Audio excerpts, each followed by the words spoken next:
Cái laptop ba cắt chân chẳng. Hay cắt anh rồi. Hay mới laptop cái tâm tinh ba màn ngay lấy mau ba cắt chân như nào trời. Người thọ bánh brand Asus mà. Nè brand này su ta.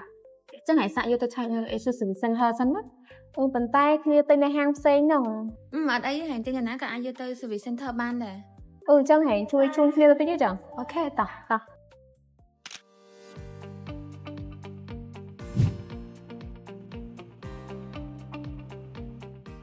ជំរាបសួរបង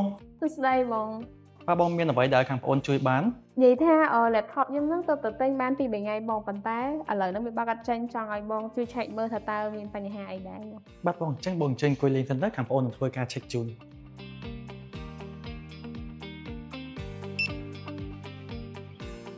សួស្ដីបង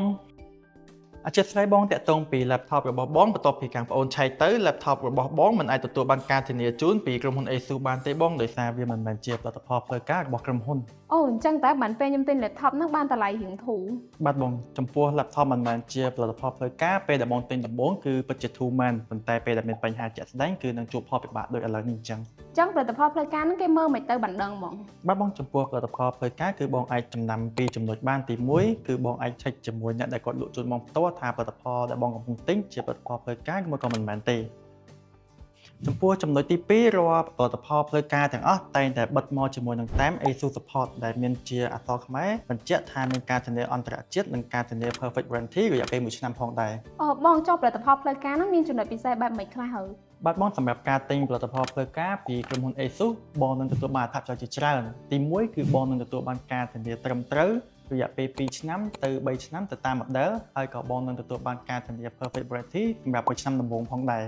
ចំពោះអត្ថប្រយោជន៍ទី2នោះគឺបងនឹងទទួលបានផលិតផលថ្មី 100% ដែលចេញពីក្រុមហ៊ុន ASUS ហើយបានឆ្លងកាត់ការតេស្តនិងការត្រួតពិនិត្យតាមស្តង់ដារគ្រប់គ្រាន់ហើយបងនឹងទទួលបានផលិតផលមួយដែលមានប្រភពច្បាស់លាស់នាំចូលដោយ ASUS Cambodia ហើយមិនត្រឹមតែប៉ុណ្ណោះ ASUS ក៏មានជាមួយនឹង Service Center ដែលមានទីតាំងនៅក្នុងទីក្រុងភ្នំពេញស្រាប់ដែលយើងមានជាមួយនឹង spare part ក៏ដូចជាគ្រឿងបន្លាស់សម្រាប់ផ្លាស់ប្ដូរជូនអតិថិជនគ្រប់គ្រាន់ដែលមិនត្រូវការអតិថិជនរងចាំយូរឬមួយក៏ផ្ញើ laptop ទៅខាងក្រៅប្រទេសដើម្បីជួសជុលដែលខុសពីផលិតផលមិនផ្លូវការដែលបងអាចនឹងជួបផលិតផលដែលជួសជុលហើយវាខ្ចប់ឡើងវិញឬមួយក៏ផលិតផលដែលមិនមានប្រភពនាំចូលច្បាស់លាស់ គិតទៅទិញផលិតផលផ្លូវការពិតជាមានចំណុចពិសេសមែនហ្នឹងបង សម្រាប់បងប្អូនដែលកំពុងតែចង់ទិញជាមួយនឹង ASUS laptop សូមធ្វើការត្រួតពិនិត្យឲ្យច្បាស់លាស់ជៀសវាងប៉ះចំនៅផលិតផលคล้ายៗហើយបងប្អូនដែលកំពុងតែប្រើប្រាស់ផលិតផល ASUS ផ្លូវការបើសិនជាមានបញ្ហាអ្វីផ្សេងៗបងប្អូនអាចធ្វើការយកមកកាន់ ASUS Service Center ដើម្បីធ្វើការឆែកជូនបានដោយឥតគិតថ្លៃហើយយើងក៏មានជាមួយនឹង laptop ដាក់តាំងបង្ហាញជាច្រើន model ដើម្បីអ្នកទាំងអស់គ្នាធ្វើការតេស្តសាកល្បងបានផងដែរដែលមានទីតាំងស្ថិតនៅផ្ទះលេខ277នៅតាមបណ្ដោយផ្លូវកម្ពុជាក្រោមទៅដល់ស្តុប DN និងស្តុប Nanjing សូមអរគុណនិងសូមជម្រាបលា